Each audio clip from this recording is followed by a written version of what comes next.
sombres ruelles de Londres en 1888, un brouillard épais enveloppait les lampadaires vacillants, projetant une ombre inquiétante sur les pavés humides.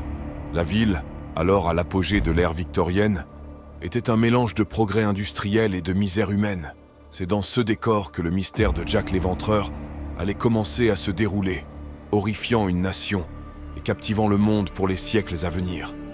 Au cœur de ce récit se trouvait le quartier de Whitechapel, un labyrinthe de rues étroites où la pauvreté, la prostitution et le crime étaient monnaie courante.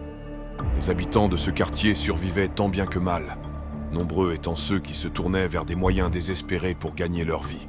La terreur commença dans la nuit du 31 août 1888. Mary Ann Nichols, une prostituée, fut trouvée morte, son corps mutilé avec une brutalité inouïe. La nouvelle de ce meurtre se répandit comme une traînée de poudre, mais ce n'était que le début. En l'espace de quelques mois, 4 autres femmes, toutes prostituées, furent assassinées dans des circonstances similaires. Annie Chapman, Elizabeth Stride, Catherine Eddowes et Mary Jane Kelly. Les meurtres étaient d'une violence extrême, les corps étant non seulement tués, mais aussi mutilés de manière choquante.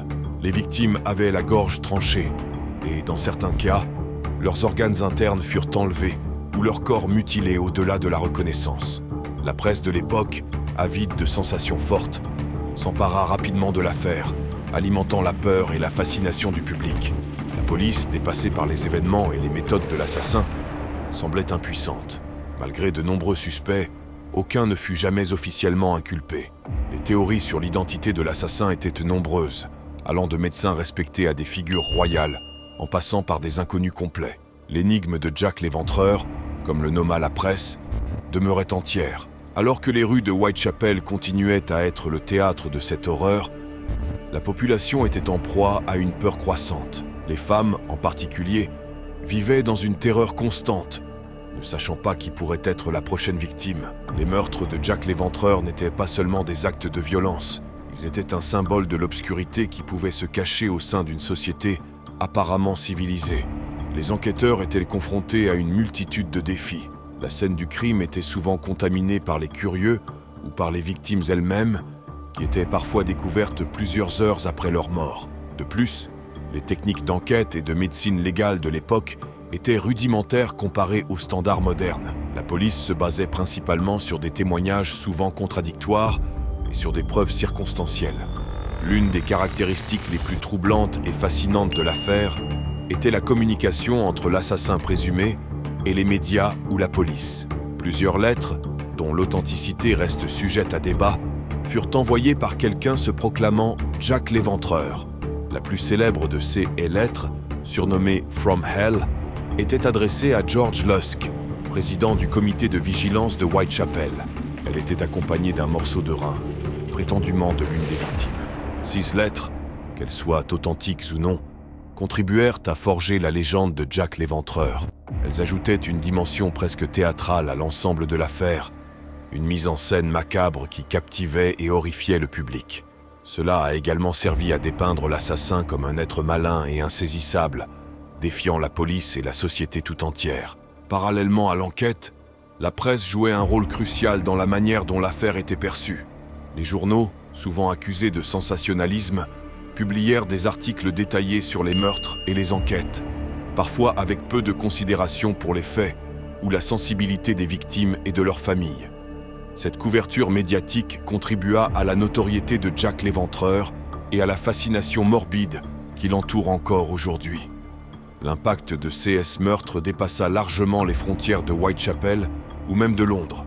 Ils devinrent un phénomène mondial, avec des répercussions sur la société, la culture et même la politique de l'époque. Les meurtres de Jack l'Éventreur étaient un reflet des inégalités sociales et économiques profondes de l'époque victorienne.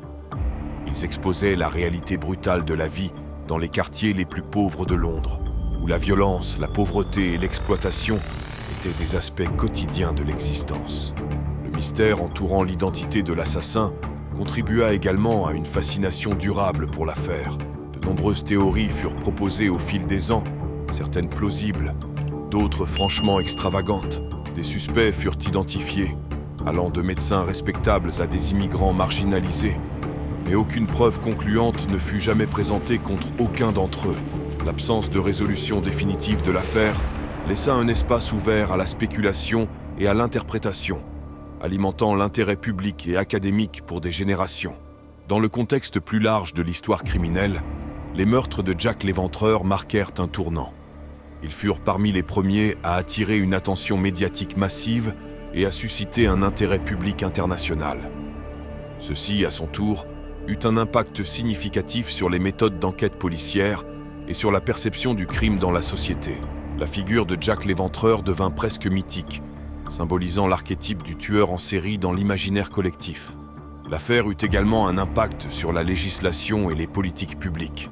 Elle souligna les lacunes dans les méthodes d'enquête et dans le système judiciaire de l'époque, menant à des réformes et à des améliorations dans la police et dans les techniques d'investigation criminelle.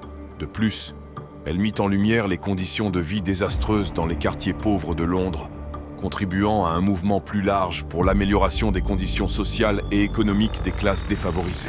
En conclusion, bien que les meurtres de Jack l'Éventreur restent non résolus et que l'identité de l'assassin demeure inconnue, leur héritage perdure. Il continue de captiver l'imaginaire populaire et de susciter un intérêt académique, servant de sujet pour d'innombrables livres, films et débats. Plus qu'un simple ensemble de crimes non résolus, l'affaire Jack l'Éventreur est devenue un miroir de l'époque victorienne et un symbole durable de la capacité de l'homme à commettre des actes d'une brutalité inimaginable. Merci d'avoir regardé la vidéo. Si elle vous a plu, n'hésitez pas à vous abonner à notre chaîne pour ne manquer aucun de nos contenus. À vendredi prochain pour une nouvelle vidéo.